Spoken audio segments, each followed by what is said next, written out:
నన్ను బలపరచు క్రీస్తు యందు నేను సమస్తము చేయగలను.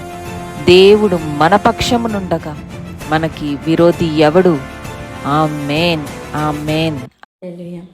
ఈరోజు వాక్య భాగం కొరకు మనకి అందరికీ తెలిసిన వాక్య భాగమే ఆదికాండము 28వ అధ్యాయం.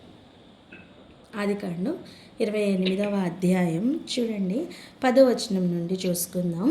యాకోబు బెయేర్షెబా నుండి బయలుదేరి హారాను వైపు వెళ్ళుచు ఒక చోట చేరి ప్రొద్దు కొంకినందున అక్కడ ఆ రాత్రి నిలిచిపోయి ఆ చోటి రాళ్లల్లో ఒకటి తీసుకొని తనకు తలగడగా చేసుకొని అక్కడ పండుకొనెను. అప్పుడు అతడు ఒక కల కనెను. అందులో ఒక నిచ్చెన భూమి మీద నిలుపబడి ఉండెను. దాని కొన ఆకాశమునంటెను. దాని మీద దేవుని దూతలు ఎక్కుచూ దిగుచూ నుండిరి. మరియు యెహోవా దానికి పైగా నిలిచి, నేను నీ తండ్రి అయిన అబ్రహాం దేవుడను, ఇస్సాకు దేవుడైన యెహోవాను. నీవు పండుకొని ఉన్న ఈ భూమిని నీకును నీ సంతానమునకును ఇచ్చేదను. నీ సంతానము భూమి మీద లెక్కకు ఇసుక రేణువుల వలె నగును. నీవు పడమటి తట్టును, తూర్పు తట్టును, ఉత్తరపు తట్టును, దక్షిణపు తట్టును వ్యాపించదు. భూమి యొక్క వంశములన్నీయు నీ మూలంగాను నీ సంతానము మూలంగాను ఆశీర్వదింపబడును. ఇదిగో నేను నీకు తోడై ఉండి నీవు వెళ్ళు ప్రతి స్థలమందు నిన్ను కాపాడుచు ఈ దేశమునకు నిన్ను మరలా రప్పించేదను. నేను నీతో చెప్పినది నెరవేర్చు వరకు నిన్ను విడువనని చెప్పగా, ఇది తను కనిన కల. ఇప్పుడు చూడండి, మనం ఇక్కడ గ్రహిస్తున్న కొన్ని విషయాలు. యాకోబు దేవుని యొక్క ఇష్టమైన ఒక వ్యక్తి, ప్రేమించబడిన వ్యక్తి. ఎందుకంటే నేను యాకోబును ప్రేమించి తిని ఏశావును ద్వేషించి తిని అని ప్రభువే చెప్తున్న వాక్య భాగాలు మనం వాక్యంలో చదువుకుంటున్నాం. అలా యాకోబు ప్రేమింపబడి తనకు ప్రయాణంలో ఉన్నాడు. ఎటువంటి ప్రయాణమో చూడండి. యాకోబు బెయేర్షెబా నుండి బయలుదేరి హారాను వైపు వెళ్తున్నాడట. ఎందుకు వెళ్తున్నాడు అని కనుక మనం చూస్తే, తన మీద తన అన్నకు కోపం వచ్చింది. ఎందుకు కోపం వచ్చిందండి? ఆశీర్వాదం పొందుకున్నాడని, తనకేమీ మిగలలేదని, తనకిక కోపం ఎక్కువై చంపాలనుకుంటున్న సమయం తల్లిదండ్రులు పిలిచి యాకోబుకి చెప్తున్నారు, నువ్వు ఇక్కడి నుంచి వెళ్ళిపో, నీ అన్న నిన్ను చంపాలనుకుంటున్నాడు గనుక నువ్వు ఇక్కడి నుంచి వెళ్ళిపో, నా సహోదరుడైన లాబాను దగ్గరికి వెళ్ళిపో అని చెప్పితే అక్కడికి బయలుదేరడానికి యాకోబు ఇప్పుడు ఒక ప్రయాణంలో ఉన్నాడు. నేనేమంటున్నా అంటే, ఐగుప్తులో నుండి మోషే యొక్క ప్రయాణం చూడండి. అక్కడ తను ఒక వ్యక్తిని చంపాడు. ఒక్క దెబ్బ కొట్టగానే ఆ వ్యక్తి చనిపోయాడు. వెంటనే తను అక్కడ ఇక ఉండలేనని అర్థమై, తాను చేసిన పని వారికి అర్థమైపోయిందని గ్రహించి అక్కడి నుంచి బయలుదేరి వెళ్ళిపోయాడు మిద్యాను దేశంకు. ఇలా ఒక స్థలం నుండి వారు బయలుదేరి వేరే స్థలమునకు వెళ్తున్న ఒక సిచ్యువేషన్ మనం చూస్తున్నాం. ఇప్పుడు యాకోబు కూడా తన తల్లిదండ్రుల ప్లేస్ నుంచి లాబాను యొద్దకు వెళ్తున్నాడు. ఈ ప్రయాణంలో దేవుడు తనని దర్శిస్తున్నారు. తన కాలింగ్ ఏంటో చెప్తున్నారు. తనకు అసలు ఆశీర్వదించబడిన తర్వాత తాను ఎదుర్కొంటున్న పరిస్థితులు మనం ఈరోజు చూస్తున్నాం. విషయం ఏంటి అంటే, ప్రతి ఒక్కరూ కూడా పిలువబడలేదండి. ప్రతి ఒక్కరు కూడా ఆయన చేత ప్రేమింపబడలేదు. మనకు లోకమును దేవుడు ఎంతో ప్రేమించెను అని వింటున్నాం, కరెక్టే. కానీ ఆయన ఏర్పాట్లో ఉన్నవారే ఆ ప్రేమను రిసీవ్ చేసుకుంటారు. ఇది ఎటువంటిదంటే, వర్షం అందరికీ ఒకేలా పడుతుంది, కానీ కొందరే ఆ వర్షము నీటిని పట్టుకుంటారు. వారి అవసరతను బట్టి దాన్ని పట్టుకుంటారు. కొంతమంది అయితే నేను దీనిలో తడవకూడదని గొడుగు కూడా పెట్టుకుంటారు. అలాగనే వాక్యమైన దేవుడు తన పిలుపును, తన ఏర్పాటును ఖరారు చేస్తూ ఆయన భూమి మీద తన వాక్యములను పంపించినప్పుడు కొందరు వాటిని బకెట్లో పట్టుకుంటున్న రీతిగా హృదయంలో పట్టుకుంటారండి.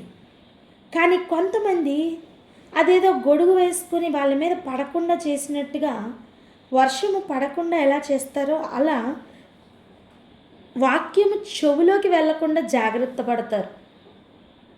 అవును, వాక్యము వినడానికి ఎన్ని కష్టాలు పడతారో. కానీ ఇక్కడ పరిస్థితి మనం వేరేగా చూస్తున్నాం. దేవుడు తన పితరులకు వాగ్దానం ఇచ్చి నెరవేరుస్తున్న తన ఉద్దేశము ఏ పరిస్థితుల్లో నెరవేరుస్తున్నారో ఇప్పుడు మనం చూస్తున్నాం. యాకోబట తన తల్లిదండ్రుల స్థలమును విడిచి వారు చెప్పిన రీతిగానే తన మామ ఇంటికి బయలుదేరాడు.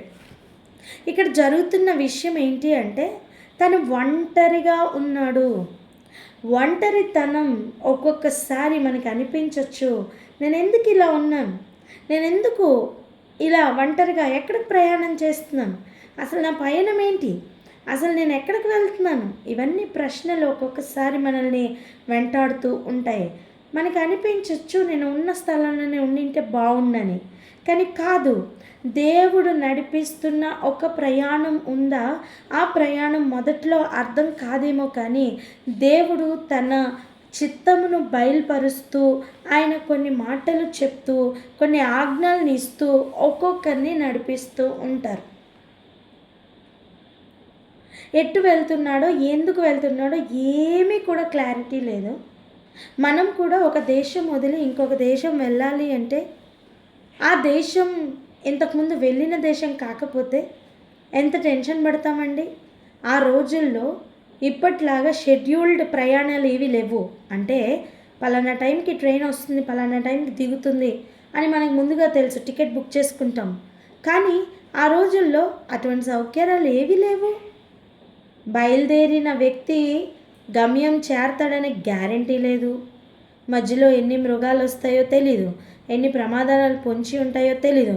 దొంగల భయం, యాత్రికులకి ఉన్న భయం దొంగల భయం. అలాంటివన్నీ దాటుకొని వారు ఒక ప్రయాణంను ముగించుకోవాలంటే పోరాటంతో కూడిన ప్రయాణమే. అలా ఎక్కడికి బయలుదేరాడో తెలియకుండా అలా బయలుదేరి వెళ్తున్న యాకోబుకు ఆ రాత్రి ఒక రాయిని తలగడగా చేసుకొని పడుకున్నప్పుడు ఒక కల వస్తుందట. ఆ కళలో దేవుడు చూపిస్తున్న విషయాలు కొన్ని ఈరోజు మనం గ్రహించడానికి ప్రయత్నం చేద్దాం. అవి ఏంటి అంటే చూడండి, ఆ కళలో ఒక నిచ్చెన కనబడుతుందట. ఆ నిచ్చెన యొక్క కొన ఆకాశమునంటిందట. అప్పుడు ఆ యెహోవా దానికి పైగా నిలిచి ఉండడం చూశాడట. ఇప్పుడు ఆలోచించండి, ఒక నిచ్చెన బొమ్మలాగా మనం ఒక డయాగ్రామ్ లాగా ఆలోచిద్దాం. ఒక నిచ్చెన వేసుకొని పైన యెహోవా దేవుడు, కింద భూమి మీద యాకోబును ఆలోచిద్దాం. ఇక్కడ జరుగుతున్న విషయం ఏంటి అంటే ఆకాశం నా సింహాసనం, భూమి నా పాదపీఠం అని చెప్పిన దేవుడు ఆకాశం సింహాసనం అంటుతున్న ఆ నిచ్చెన కొనలో ఆయన ఉన్నారు. భూమి పాదపీఠం, ఆయనకు పాదపీఠం అయినప్పటికీ కూడా ఆ మొత్తం భూమిలో యాకోబు ఎంత చిన్న వ్యక్తి అండి. ఇప్పుడు ఆలోచించండి, ఆకాశం మనకు చూస్తున్నప్పుడు ఎంత పెద్ద సర్కిల్ ఉంటుందో అంత పెద్ద సర్కిల్ పైన భూమి మీద నించున్న యాకోబు నించోడానికి ఎంత సర్కిల్ కావాలో అంత సర్కిల్ కింద గీసి ఒక నిచ్చెన వేసుకుంటే మనకు ఆయన ప్లాన్ ఏంటో అర్థమవుతుంది. ఏమండి, పైన దేవుడు ఆకాశమంతా సింహాసనం మీద కూర్చున్న దేవుడు ఆయనకు అంత ప్లాన్స్ ఉన్నాయని అర్థం. ఆకాశం అంత ప్లాన్స్ ఆయనకు ఉన్నాయి. భూమి మొత్తం కూడా కలిపితే ఆయన పాదాలు పెట్టుకోవడం ఒక చిన్న పాదపీఠం లాంటిది.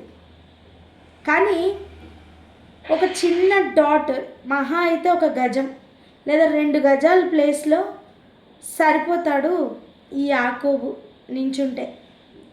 ఇప్పుడు ఆలోచించండి, మనం ఆయన ప్లాన్స్, ఆయన ఉద్దేశములు, ఆయన చిత్తం అంత పెద్దగా, అంత ఉన్నతంగా కనిపిస్తున్నాయి.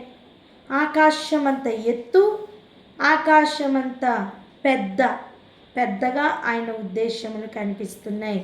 వర్తమాన భూత భవిష్యత్ కాలాల్లో ఉండు దేవుడు, ఆది అంతమైన వాడు అనంత ప్లాన్స్ని కలిగి ఉన్నారు. భూమి మీద ఉన్న మనం చాలా కొద్ది ప్లాన్స్తో ఉంటున్నాం. మన సర్కిల్ చాలా చిన్నది. నూతిలో కప్పల్లాగా మనకున్న సరౌండింగ్, మన పరిస్థితుల చుట్టే మన మనసు తిరుగుతూ ఉంటుంది. దీని బియాండ్ మనకి తెలీదు. దేవుని చిత్తం మనకి తెలీదు. దేవుని ఉద్దేశాలు మనకి తెలీదు. ఈరోజు ఒక నిచ్చెన వేయబడిందే, నేను అంటాను, యాకోబుని దేవుడు తన ప్లాన్లోనికి పిలుస్తున్న క్షణం అది. ఆమేన్. భూమి మీద తన ప్రయాణంలో వెళ్ళిపోతున్న యాకోబును దేవుడు దర్శించి తన ప్లాన్లోనికి పిలుస్తున్నారు. ఆలోచనలు పైకి పెట్టి, తలంపులు పైకి పెట్టి దేవుని చూచుట మంచిది. అలా కాకుండా ఆయన దర్శించినా సరే నా ప్రయాణంలో నేనే వెళ్తాను అనుకుని మూర్ఖత్వంతో మన ప్రయాణంలో మనం వెళ్ళకూడదు. ఆయన పిలుపు, ఆయన ఏర్పాటు, ఆయన ఇస్తున్న అవకాశాలు అలా మనల్ని ఆయన ప్లాన్స్లోనికి పిలుస్తూ ఉంటాయి. చాలాసార్లు దేవుడు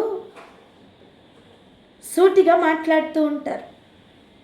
మీ తలంపులు వేరు, నా తలంపులు వేరు అని చెప్తున్న దేవుడు, ఆయన తలంపులు, ఆయన ప్లాన్, ఆయన వేసిన స్కెచ్, ఆయన వేసిన బ్లూ ప్రింట్ ఇవన్నీ కూడా ఆకాశమంతా ఉన్నతంగా ఉన్నాయి.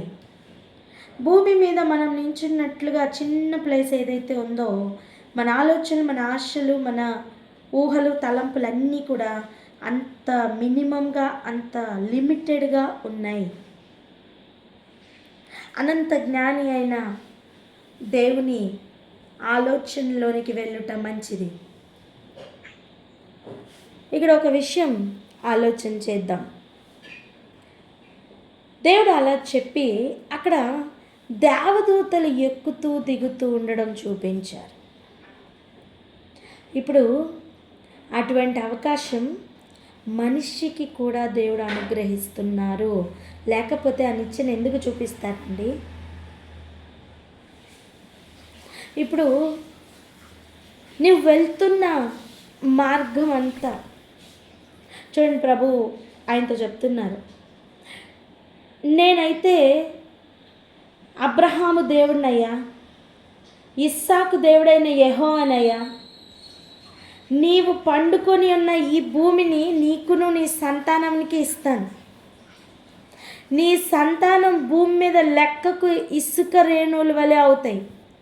ఈ మాటలు చెప్తున్నప్పుడు యాకోబు ఒంటరిగా ఉన్నాడా, లేక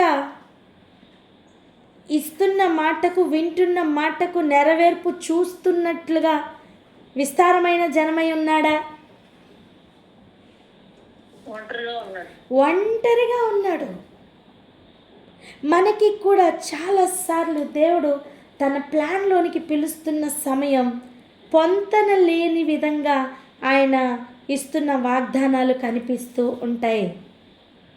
ఒకసారి ఈ అబ్రహాము విషయం ఆలోచన చేయడానికి వెళ్దాం రండి. అబ్రహాంతో వాక్యమైన దేవుడు దర్శనంలో దర్శించారట. అప్పుడు చెప్తున్న విషయాలు ఎలా ఉన్నాయో ఒకసారి చూద్దాం. ఈ అభివృద్ధికి సంబంధించే, ఈ విస్తీరణకు సంబంధించే ప్రభువు అబ్రహాంతో కూడా మాట్లాడారు. రండి వెళ్దాం ఒకసారి. ఆదికాండం 15వ అధ్యాయం. జరిగిన తర్వాత ఉమ్, యెహోవా వాక్యము అబ్రాహామునకు దర్శనమందు వచ్చి, ఉమ్, అబ్రామా భయపడకము, ఉమ్. నేను నీకు కేడుపు నీ బహుమానము అత్యున్నతమని చెప్పాను. నీ బహుమానము అత్యధికమగునని చెప్పెను. ఈ మాట చెప్తున్నప్పటికీ తన బహుమానం భూమి మీదకి వచ్చారా? ఎవరు? తన సంతానమైన వాగ్దాన పుత్రుడైన ఇస్సాకు. ఈ మాట చెప్తున్న టైంకి ఇస్సాకు భూమి మీదకి రాలేదు. నిరీక్షణకి ఆధారం లేనప్పుడే దేవుడు గొప్ప సంగతులను ఇక్కడ చూపిస్తున్నట్టుగా మనం చూస్తున్నాం. అందుకు అబ్రాహాం ఏమన్నాడో తెలుసా? చదవండి 2-3 వచనాలు. అందుకు అబ్రాహాము, ప్రభువే యెహోవా నాకు ఏమి ఇచ్చినేమి, నేను సంతానం లేనివాడిని అయిపోతున్నానే. దమస్కు ఎలియాజరు నా ఇంటి ఆస్తికర్త అగును కదా. మరి అబ్రాహాము, ఇదిగో నీవు నాకు సంతానం ఇయ్యలేదు కనుక నా పరివారంలో ఒకడు నాకు వారసుడగునని చెప్పగా, యెహోవా వాక్యము అతని ఎంతకు వచ్చి, ఇతడు నీకు వారసుడు కాడు, నీ గర్భవాసమును పుట్టబోతున్నవాడు నీకు వారసుడగునని చెప్పాను. ఆమేన్. ఇక్కడ వాక్యమైన దేవుడు దర్శిస్తున్నారండి. అప్పటికే అబ్రాహాము ఒక ప్లాన్లో ఉన్నాడు. భూమి మీద తన ప్లాన్స్లో తను ఉన్నాడు. ఎటువంటి ప్లాన్ వేశాడు చూడండి. నాకు వారసుడు లేడు, నాకు సంతానం లేదు గనుక నాకు పనివాడైన, నమ్మకంగా ఉన్న ప్రధాన పనివాడైన ఎలియాజరే నాకు వారసుడు అవుతాడు అని తన ఆలోచనలో తన ప్లాన్లో తను ఉన్నాడండి. కానీ ఆ టైంలో దేవుని ఉద్దేశ్యము అక్కడ బయలుపరచబడ్డానికి వాక్యమైన దేవుడే డైరెక్ట్గా వచ్చేసారట. నేనంటాను, ఈరోజు బైబిల్ చదువుకుంటున్నాం, చూసుకుంటున్నాం, వాక్యం చదువుకుంటున్నాం, కరెక్టే. కానీ మరి అబ్రహాము కాలంలో వాక్యం ఉండెనా? రాసి ఉండెనా? గ్రంథం ఉండెనా? లేదే. అయినా సరే వాక్యము దర్శించిన దాఖలాలు మనం ఇప్పుడు చూస్తున్నాం. దేవుడు మనల్ని దర్శిస్తే మన ప్లాన్ ఎంత చిన్నదో ఆయన ఎంత పెద్ద ప్లాన్ కలిగి ఉన్నారో చూపిస్తారు. ఆమేన్. యాకోబు అక్కడ ఒక చిన్న ప్లాన్లో వెళ్ళిపోతున్నాడు. దేవుడు అక్కడ నిచ్చెన వేసి తన ప్లాన్ ఆకాశం అంత పెద్ద ప్లాన్ అని చూపించారు. ఇక్కడ కూడా అబ్రహాం, తన పితరుడైన అబ్రహామును గనక మనం గమనిస్తే తన జీవితంలో తనకున్న లోటును బట్టి ఎలియాజరే నాకు ఇక వారసుడు అని తను ఫిక్స్ అయితే, ప్రభు వచ్చి ఇప్పుడు ఆయన బిగ్ ప్లాన్ చూపిస్తున్నారు. ఎటువంటి పెద్ద ప్లాన్ చూపిస్తున్నారు చూడండి. నీ బహుమానం కాదు, ఇక్కడ 1వ వచనంలో చూడండి. నీవు భయపడకము, నేను నీకు కేడెము, నీ బహుమానం అత్యధికమగునని చెప్పెను. నేనేమన్నా అంటే వాగ్దానము దేవుడు నిరీక్షణకి ఆధారం లేనప్పుడు ఇస్తారు. ఏమి కంటికి కనపడినప్పుడు దేవుడు వాగ్దానం ఇస్తారండి. అసలు ఆధారం ఏమైనా కనబడుతుందా? ముసలివాడు అయిపోయాడు, తన భార్య గర్భము ఇక ధరిస్తుంది అన్న అవకాశం లేని పరిస్థితిలో ఉంది. వృద్ధాప్యంలో ఉన్నారు ఇద్దరు. అటువంటి సమయం మేము ఇంత సంపాదించి ఏం ప్రయోజనం, అంతా ఎలియాజర్కే ఇంకా అని వాళ్ళు కూడా ఫిక్స్ అయిపోయారు. వాళ్ళ చిన్ని ప్లాన్ను దేవుడు కొట్టివేస్తూ ఆయన పెద్ద ప్లాన్ని బయలుపరుస్తున్నారు. ఆమేన్. యాకోబు విషయంలో కూడా ఆయన పెద్ద ప్లాన్ ఏంటో అక్కడ ఆయన చూపిస్తున్నారు. ఇదే యాకోబు 12 గోత్రాల కర్తలకు తండ్రిగా ఉన్నాడు. మరి ఆఖరి గోత్రం బెన్యామీను గోత్రం. ఆ బెన్యామీను గోత్రంలో నుంచి ఒక వ్యక్తి సౌలుగా మనకి కనిపిస్తున్నాడు. గమాలియేల్ దగ్గర తర్ఫీదు పొంది ధర్మశాస్త్రంలో ప్రావీణ్యుడిగా ఉండి రోమా ప్రభుత్వం పరిపాలిస్తున్న కాలంలో ఆ పౌరసత్వం కూడా పొందుకొని పరిసయ్యుల్లో ఒకడిగా ధర్మశాస్త్రోపదేశకుల్లో ప్రావీణ్యత పొందిన గమాలియేలు యొద్ద తర్ఫీదు పొంది తను కూడా ఒక ధర్మశాస్త్రోపదేశకుడుగా అవుతున్న సమయం అది. మరి తనున్న సర్కిల్లో, తనున్న మైండ్ ప్రకారం, తనున్న ఆ చిన్న అక్షర జ్ఞానంలో తను ఎటువంటి మైండ్ సెట్ కలిగి ఉన్నాడో ఒకసారి చూద్దాం. చూడండి, అపోస్తల కార్యాలు 9వ అధ్యాయం. సౌలు ఇంకను ప్రభు యొక్క శిష్యులను బెదిరించుటయును హత్య చేయుటయును తనకు ప్రాణాధారమైనట్టు ప్రధాన యాజకుని యొద్దకు వెళ్ళి, ఈ మార్గమందున్న పురుషులనైనను స్త్రీలనైనను కనుగొనిన ఎడల వారిని బంధించి యెరూషలేమునకు తీసుకొని వచ్చుటకు దమస్కులోని సమాజంలో వారికి పత్రికలు ఇమ్మని అడిగాడట. ఇక్కడ యెరూషలేము నుండి దమస్కుకు ఇప్పుడు పత్రికలు పట్టుకొని బయలుదేరాడు. ఇమ్మని అడుగుతున్నాడు, బయలుదేరుతున్నాడు. ఎందుకు ఈ మార్గంలో ఉన్న వాళ్ళని చంపాలని అనిపిస్తుంది? ఎందుకు ఈ మార్గంలో ఉన్నవారు నచ్చట్లేదు? తనున్న చిన్న ప్లాన్లో తను మగ్గాడు గనుక, అనూతిలో కప్పలాగా తనకున్న ఆ మిడిమిడి జ్ఞానంలోనే, ఆ అక్షర జ్ఞానంలోనే తను తిరుగుతున్నాడు కనుక దేవుని తిన్నని మార్గంలో ఉన్నవారిని చంపాలన్న ఆలోచన పుట్టింది. ఇలా ప్రయాణమై వెళ్తున్నప్పుడు దేవుడు అకస్మాత్తుగా, చూడండి 3వ వచనం, అతడు ప్రయాణం చేయుచు దమస్కు దగ్గర వచ్చినప్పుడు అకస్మాత్తుగా ఆకాశము నుండి ఒక వెలుగు అతని చుట్టూ ప్రకాశించెను. హల్లెలూయా. తాను వెలుగులో ఉన్నాననుకుంటున్న ఆ బిడ్డను నిజమైన వెలుగు దర్శించిన సమయం తన మబ్బులు విడిపోయాయి అంటున్నా నేను. నేల మీద పడి ఉన్నప్పుడు సౌలా సౌలా అని ఒక స్వరం వింటున్నాడు. నువ్వు హింసిస్తున్నా, ఎందుకు నన్ను హింసిస్తున్నావని ఒక శబ్దం తనతో మాట్లాడడం విన్నాడు. అబ్రాముగా ఉన్నప్పుడు వాక్యము మాట్లాడుట విన్నాడు. యాకోబు తన ప్రయాణంలో వెళ్ళిపోతున్నప్పుడు కలలో ఆకాశమునంటుతున్న ఆ నిచ్చెనకు పైగా యెహోవా ఉండడం, ఆ స్వరం వినడం తనకి తటస్థించింది. తన ప్రయాణంలో వెళ్ళిపోతూ నేను ఇదే కరెక్టే చేస్తున్నాను అనుకుంటూ అక్షర జ్ఞానం వలన, ఆత్మజ్ఞానం లేక ప్రకృతి సంబంధిగా ఉండి దేవుని సంబంధులను చంపాలని ప్రయత్నం చేస్తున్న సౌలుకు ఆకాశము నుండి ఒక వెలుగు, ఆ వెలుగులో నుండి ఒక స్వరం తను వినడం, చూడడం జరిగిందండి. నేనేమంటున్నా తెలుసా? ఈ 3 ఎగ్జాంపుల్స్ చూడండి. వాళ్ళ ప్రయాణాల్లో, వాళ్ళ ఆలోచనలో, వాళ్ళ బిజీగా ఉన్నారు. ఒకరు నిరాశలో, నిస్పృహలో, నాకు ఇంకెవ్వరు లేరు అనే ఒక బాధలో అబ్రాము. ఎటు వెళ్ళాలో, ఏ ప్రయాణంలో వెళ్ళాలో తెలియక యాకోబు. వెళ్తున్న ప్రయాణం తెలిసి నేను చంపాలి, హింసించాలి అనుకుంటూ తనకున్న జ్ఞానం ఇలా నడిపిస్తున్న సౌలు మన ముందు ఈరోజు ఎగ్జాంపుల్స్గా కనిపిస్తున్నారండి. 3 కూడా దేవుడు దర్శించినప్పుడు నీ ప్లాన్ రాంగ్, నా ప్లాన్ కరెక్ట్ అని చూపించారు. ఆమెన్. దాని తర్వాత అబ్రాహాంలో దేవుని కార్యం మొదలైంది, యాకోబులో దేవుని కార్యం మొదలైంది.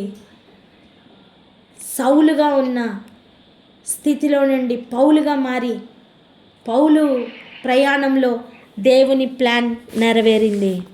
ఇక వారి ప్రయాణాలు ఎలా ఉన్నాయని మన వాక్యం చదువుతున్న కొద్దీ మనకు అర్థమవుతూనే ఉంటుంది. ఈరోజు ఈ మాటల వలన మనకు ఒక విషయం అర్థం అవ్వాలా?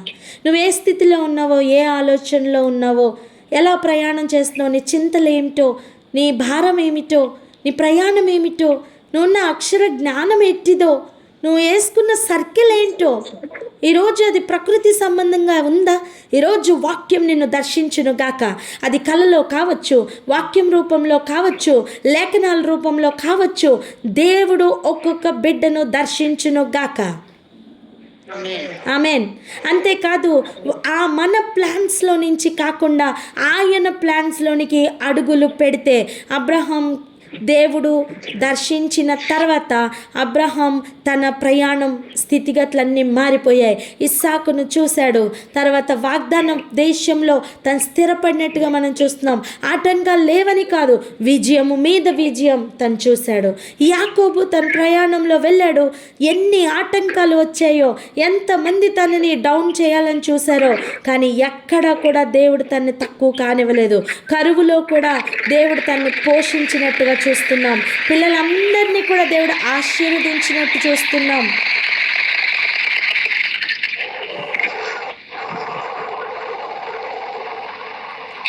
పిల్లలందరినీ కూడా దేవుడు ఆశీర్వదించినట్టే చూస్తున్నాం. ఇక సౌలు ప్రయాణం చూడండి. దేవుడు దర్శించిన తర్వాత, ఈ ఎన్కౌంటర్ తర్వాత తన ప్రయాణం మొత్తం మారిపోయింది. దేవుడు తన ప్రవక్తల్ని పంపించారు, తన ప్రయాణంలో నడిపించారు, ఉన్నతమైన పరిచర్యకు పరిచారకుడిగా పెట్టారు. ఈ రోజుకి కూడా తను రాసిన పత్రికలు మనందరికీ ఎంతో ఆదరణగా నిలబడుతున్నాయి. ఒక్కొక్క పత్రిక ఒక్కొక్క అడుగు వేయడానికి, నిర్భయంగా ముందుకు వెళ్ళడానికి, పరుగును కడముట్టించడానికి ఒక ఎగ్జాంపుల్గా నిలబడుతున్నాయి. ఈరోజు ఆలోచిద్దామా ప్రభా, అడుగుదాం మనం కూడా. దేవా, నా ప్రయాణాల్లో నేను వెళ్ళిపోతున్నానయ్యా, నా చింతల్లో నేను ఏదో అనుకుంటూ వెళ్ళిపోతున్నానయ్యా, కానీ నన్ను దర్శించండి. ఆ రోజు అబ్రహామును దర్శించారు, ఆ రోజు యాకోబుని దర్శించారు, కొత్త నిబంధనలో సౌలుని దర్శించారు. మీరు గొప్ప వెలుగును చూపించారు, ఉన్నతమైన ప్రయాణమును చూపించారు. ఆ ఒక్కటే ప్రయాణంలో, ముందు భూమి మీద ఉన్న ప్రయాణంలో వెళ్ళిపోతున్న యాకోబునకు కాదు పైన ఒక ప్రయాణం ఉందని ఒక వర్టికల్ ప్రయాణం చూపించారు. ఇదిగో అబ్రహాముకేమో తను ఇక వారసుడు లేడని కృంగిపోతున్న సమయం, వారసుడు ఉన్నాడని, అతను ఎంతగా విస్తరించబోతున్నారో అవన్నీ చూపించారు. ప్రతి ఒక్కరిని కూడా మీరు మీ ప్లాన్లోనికి తీసుకున్నారయ్యా, మమ్మల్ని కూడా మీ ప్లాన్లోనికి తీసుకోండి అని అడుగుదాం. ఈరోజు ఈ ప్రార్థన చేస్తావా? నాతో ఏకీభవిస్తావా? తండ్రి, మీకు స్తోత్రమయ్యా. మేమందరం మా ఉద్దేశముల్లో